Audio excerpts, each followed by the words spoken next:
जे आमच्याबरोबर समझोता करायला उत्सुक होते त्यांना आम्ही म्हणालो होतो की जरांगे पाटील या फॅक्टर आपण लक्षात घेतला पाहिजे, पण दुर्दैवाने तो फॅक्टर काही लक्षात घेतला नाही आणि म्हणून काल जरांगे पाटील आणि पक्षाच्या नेत्यांची, मी आणि फारुक अहमद आणि किसन चव्हाण अशी बैठक झाली आणि या बैठकीमध्ये पहिल्या फेजची निवडणूकचा अर्ज आज संपतोय, पण दुसऱ्या फेज पासूनचं जे आहे त्याच्या संदर्भातली असणारी चर्चा ही 31/1 आणि 2ला पूर्ण करायचं असं त्या ठिकाणी निर्णय झाला। चर्चेच्या दरम्यान शेतकऱ्यांचा आणि बेरोजगारांचा प्रश्न आणि विशेष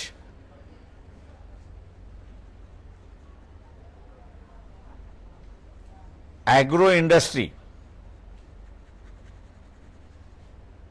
याला प्राधान्य कसं द्यायचं आणि ग्रामीण भागातून उद्योजक आणि व्यवसाय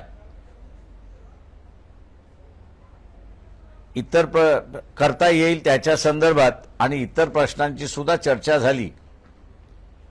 त्या सगळ्या महत्त्वाच्या चर्चेमध्ये आजपर्यंत ओबीसी समाजाचं लोकसभेमध्ये 1 किंवा 2 व्यक्ती सोडला तर गेल्या 70 वर्षामध्ये प्रतिनिधी दिलेला नाही।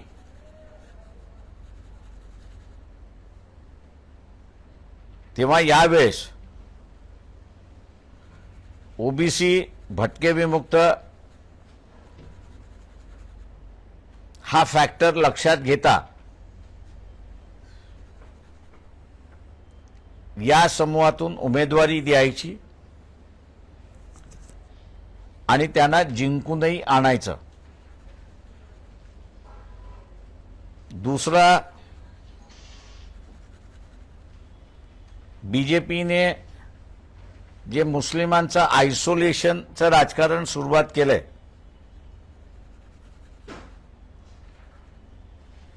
त्याला थांबवण्यासाठी या लोकसभेमध्ये मुस्लिम उमेदवार सुद्धा आपण उतरायचा आणि त्यांनाही उमेदवारी द्यायची। तिसरा, जैन समाजाचा सुद्धा उमेदवार आपण उतरवायचा आणि त्याला जिंकून आणायचं अशी असणारी परिस्थिती आहे।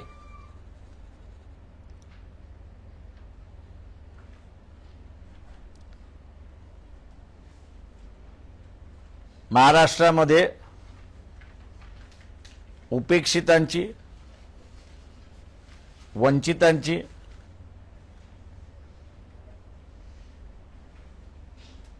आणि गरीब मराठा, मुस्लिम आणि इतर यांची ही नवीन वाटचाल आम्ही त्या ठिकाणी मानतोय।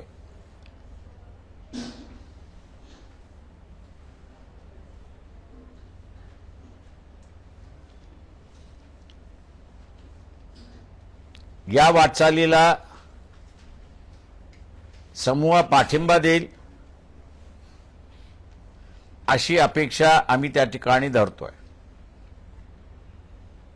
दुसरं, सगळ्यात महत्त्वाचा जो निर्णय झाला तो म्हणजे राजकारण आणि इलेक्शन यामध्ये प्रचंड पैसा खर्च केला जातो, वापरला जातो।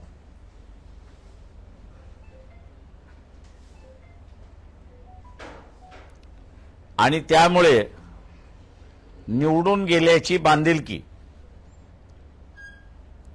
ही मतदाराबरोबर राहत नाही, तर त्याला ज्यांनी डोनेशन दिलं त्याच्याशी त्याची बांधिलकी होते। ही परिस्थिती होऊ नये म्हणून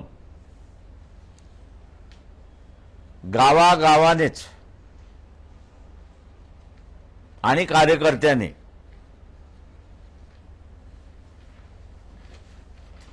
प्रचार सुरुवात केला पाहिजे। शासनाने नेमून दिलेल्या खर्चाच्या मर्यादेच्या आतमध्येच किंवा त्याच्यापेक्षा अर्ध्या खर्चामध्ये या निवडणुका पार पडतील असं प्रयत्न आमच्याकडून त्या ठिकाणी होणार आहे। पैशाचा रोल हा इलिमिनेट करता येणार नाही, पण मिनिमाइज करण्याची कालचा निर्णय आमचा त्या ठिकाणी झाला, जेणेकरून इंग्रजीमध्ये ज्याला डिझर्विंग उमेदवार आपण म्हणतो त्याला उमेदवारी मिळेल। आणि आज जे आयाराम गयारामाचं जे राजकारण आहे, मला इथे उमेदवारी मिळाली नाही तर मी त्या पक्षामध्ये जातो, हे आपल्याला असताना थांबवता येईल अशी परिस्थिती आहे। तेव्हा हे जे निर्णय झाले कालच्या बैठकीमधले जरांगे पाटील यांच्याबरोबरचे, ते मी आपल्यासमोर या ठिकाणी मांडलेले आहेत। दुसऱ्या बाजूस कालची जी बैठक झाली त्या बैठकीमध्ये मी आतापर्यंत आपल्याला जे सांगितलं त्याच्यावरती सुद्धा चर्चा झाली आणि आपण हे पुढे घेऊन गेलो पाहिजे असा निर्णय त्या ठिकाणी झाला। दुसरं, पहिल्या फेजमधले जे उमेदवार आहेत त्यांची नावंही निश्चित करण्यात आलेली आहेत। भंडारा गोंदिया मतदारसंघामध्ये संजय गजानन केवट दिवर समाजाचे आहेत। गडचिरोली चिमूर मतदारसंघामध्ये हितेश पांडुरंग मडावी हे गौंड समाजाचे आहेत। चंद्रपूर राजेश वारलूजी बेले हे उमेदवार आहेत, तेली समाजाचे आहेत। बुलढाणा वसंत राजाराम मगर हे माळी समाजाचे आहेत। अकोल्याहून मी स्वतः उमेदवार आहे। अमरावतीमध्ये कुमारी प्राजक्ता तारकेश्वर पिल्लेवान या राखीव मतदारसंघामधल्या उमेदवार आहेत। वर्धा प्रोफेसर राजेंद्र साळुंके हे कुणबी समाजाचे उमेदवार आहेत।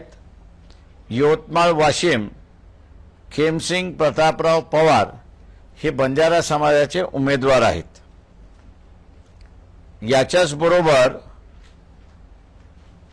ओबीसींची असणारी जो नवीन पक्ष स्थापन झालेला आहे ओबीसी बहुजन पार्टी, त्यांनी आम्हाला मध्यंतरी कळवलं होतं की सांगली मतदारसंघामध्ये प्रकाश शेंडगे हे लढतील। ते जर लढले तर त्यांचा आमचा पाठिंबा त्या ठिकाणी राहणार आहे। दुसरं, रामटेक मतदारसंघ जो आहे, या रामटेक मतदारसंघातला उमेदवाराचं नाव हे आम्ही 4 वाजता घोषित त्या ठिकाणी करणार आहोत।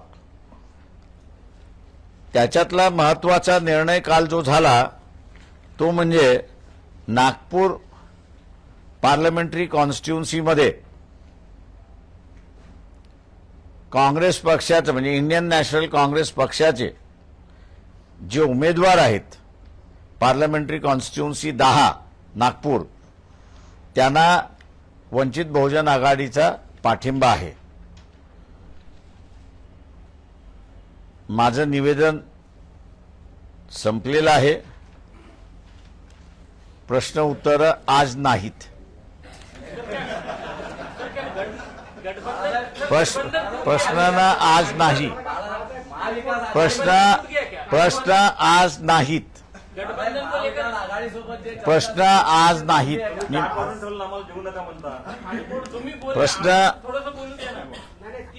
प्रश्न जे आहेत आज नाहीत। आज जे आहे ते एवढंच जाऊ द्या। घेतलेले जे निर्णय आहेत ते निर्णय लोकांपर्यंत जाऊ द्या। पक्षाचे प्रश्न जे आहेत उद्यापासून तुम्ही आणि मी याच शहरात आहोत तेव्हा आपण ते घेऊ शकतो। थँक्यू।